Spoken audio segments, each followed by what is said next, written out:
This is part 2. Part 1, I think, finished when I was going into the embassy in Liberia because of the war all around us. So that's where I'm starting this one from, is the embassy. It was the EU embassy, not the American embassy. Although I worked for an American company, when I got to the American embassy for sanctuary, they basically told me to off, because I wasn't an American citizen. So I went next door to the EU, and I had an EU passport, so they let me in. They also were very pleased to see me, because I was computer literate, and so I could start up the database of people, names, addresses, passport numbers, etc., and put that together, ready for us to use when we were being evacuated, if we got evacuated. And then life became very, very interesting. I mean, the rebels, they had no idea what they were doing. There were no plans. Basically it was fire wherever, rockets wherever, and heavy machine guns wherever.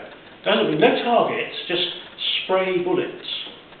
Well, of course, we were on the edge, the western edge of Monrovia, and bullets were flying past us, bouncing off the roof, going through the walls.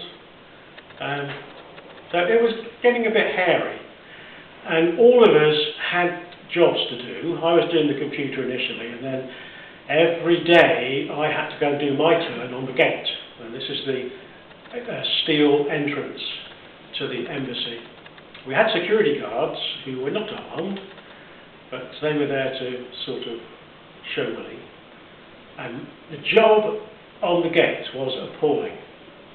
That's one job I hated doing, because your job was to examine passports, and more often than not you would have an EU passport or a UN passport, but the wife and children had Liberian passports, therefore you can come in, but they can't.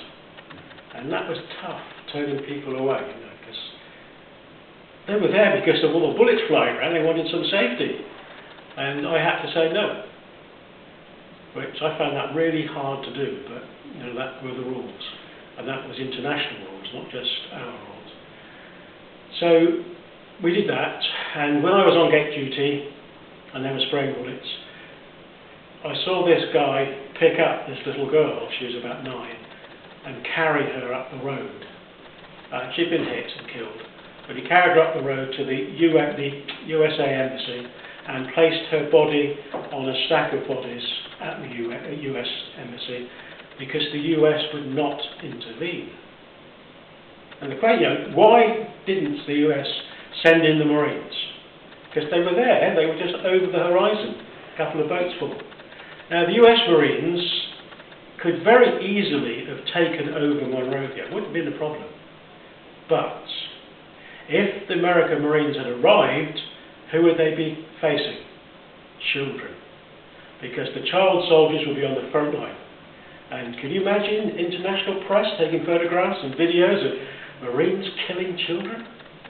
So the Americans said, nope, not coming there. Eventually the Nigerians brokered a peace deal, but before that we had, 5-6 days in this embassy. We had electricity because the generator had fuel, but no air conditioning because it uses too much power, and we sort of sleeping on the floor, attacked all the time by mosquitoes. And food, well, was a bit of a problem. But one of our guys happened to know the manager of the Mamba Point Hotel just down the road. And he rang him up, because mobile phones all worked, because the rebels couldn't risk shooting the towers out, because how would they communicate? They didn't have military communications, all they had was their mobile phones. So mobile phones were safe.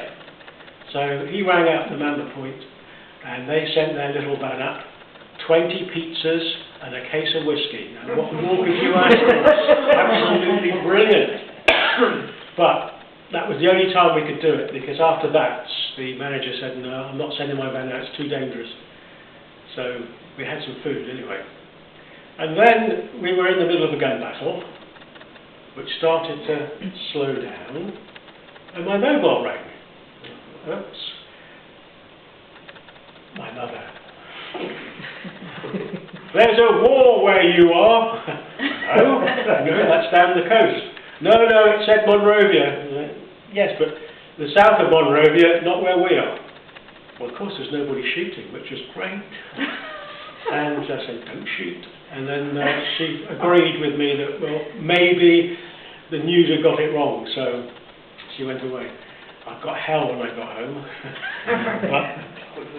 But there we were. My mother had disappeared, and we were getting low on food.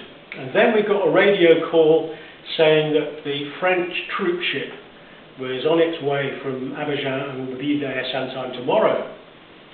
So brilliant, we're going to be rescued. Now the ship arrived and parked off the shore, quite a way out, so no one could hit it. And they had these two big Puma helicopters that would come in, pick us up and take everybody out, about 20 at a time I think it was. So I got shipped out onto the ship, the sort of carrier, which was huge, but it was ancient. God, it was so old. And one of the officers, I think it was the first officer, was actually English, but his family were French, and so he joined the French Navy, not the British Navy. And when I asked him about it, he said, yeah, he should have been retired a few years ago, but it still works. So we got on the boat and we sailed, got to Abidjan, and that was fun, because as we were coming in towards the dock, I saw this guy walking down along the dock, trench coat, trilby, filled umbrella, walking along. And I thought, British ambassador. Has to be the British ambassador. So we got ashore, there he was, British ambassador.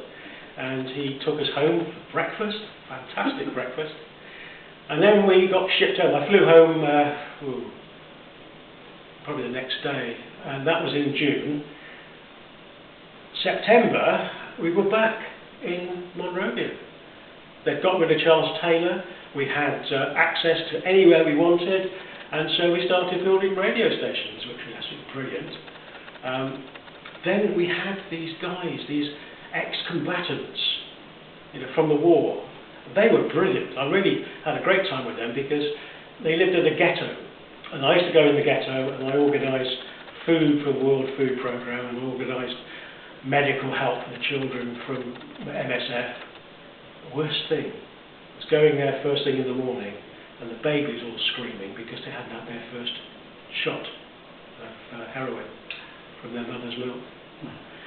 So that was pretty evil, and I spent quite a lot of time in the ghetto, and the ex-combatants used to protect me. Walking along through the city, there'd be these guys walking alongside me, and no one in their right minds would come and try and mug me. Even the police said, why are you walking with them? Because they're my mates. No, they're killers. I said, yeah, I know that, but they're my mates. And so it was accepted, and that's how I ended up in the second half of my trip to Liberia, being looked after by my friends, the ex-combatants, and having a real go at the UN for their lack of consistency in their work, their total disregard for human rights and sexual grooming and gender-based violence. Well, that's another story, so I'll talk about that another time.